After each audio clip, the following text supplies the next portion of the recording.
Hello, baby Bam Bam Bumpkin here. I wanted to put out this vlog just because I have found that Scientology has been a pretty popular subject on this site, and I wanted to bring up Scientology because there are anti-Scientologists and there's pro-Scientologists and there's anonymous people that are all anti-Scientologists, and this video is not really pro or anti-Scientologist, but I just wanted to throw some different facts out there that are quite interesting and that I don't hear people really talk about too much. A lot of Scientologists will find this as being anti-Scientology because they don't like to talk about it in any which way or form. And what it has to do with is the subject of Ron L. Hubbard and his involvement with Jack Parsons, or known as John Parsons. Now, Jack Parsons was actually part of the Jet Propulsion Laboratory and helped find the Jet Propulsion Laboratory.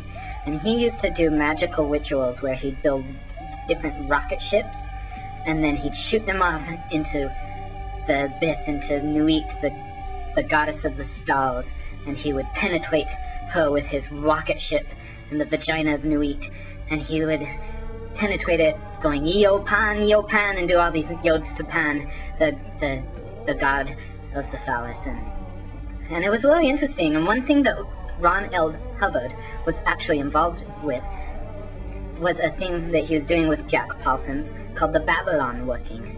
And he would build a magical circle, and they would actually scry together. And what would happen is that one of them would actually masturbate, while the other watched him and would try to find different changes in the ethos and different forms in the ethos. And they do these forms of sex magic. And the Scientologists don't want to talk about it because, they're embarrassed by it. But he was actually involved with different forms of sex magic and things like that. One thing that was also interesting was that Jack Parsons was heavily influenced and heavily involved with Thelemic and the OTO and Aleister Crowley. And his involvement with Aleister Crowley led him to trying to create Babalon Working. And it was a literal thing where they were trying to bring the apocalypse in Babylon to the earth and open up the portals to bring Babylon. And there's a lot of things that make me believe that they were able to do that in a metaphorical sense. But anyhow, being that Thelemic actually is Greek for the word will, and will means desire or passions and desires. So when you hear a term like do what thou wilt shall be the whole of the law, that means do what thou will, do your very uttermost desires. And Jack Parsons actually said that Ron L. Hubbard was the most Thelemic person he ever knew. He was the most Thelemic person. That means he followed his desires more than anyone. So even though I'm not pro-Scientology, I'm pro-Ron L. Hubbard in the sense that with Thelemic, the perception is that the slaves shall serve. Those people that are dumb and are sheeple, they shall serve. They will serve you. They are meant to be slaves. They are slaves. The slaves shall serve.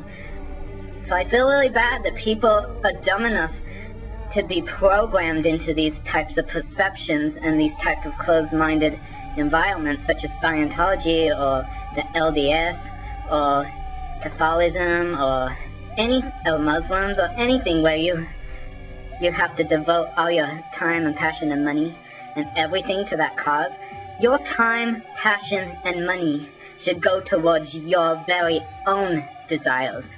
And if you can benefit from the slaves, that's what they were meant to be and to serve, is to give you money. If people are going to give you money, then you should take it. Come on, give me a break. So I'm pro-Scientology and pro these different kinds of brainwashing organizations. If the people that are meant to be brainwashed are dumb enough to be brainwashed, then so be that they be brainwashed. But the slaves shall serve. And so this isn't really a pro or anti thing in any which way or form, but I just wanted to put that out there, that Ron L. Hubbard followed his desires. And that's an intense thing for someone like Jack Parsons to say, because, Ron L. Hubbard stole Jack Parsons' wife and ran off with her. That's all I have to say on Scientology, on Anonymous, on Ron L. Hubbard, on anything like that, is that they were intimately involved in a ritual in which to bring upon the apocalypse. And Jack Parsons believed that he was the Antichrist and that they could bring Babylon into this existence. And I believe in some ways that it did happen. But anyhow, that's all I have to say. I'm Baby Bam Bam Bumpkin, out. The best vegetable.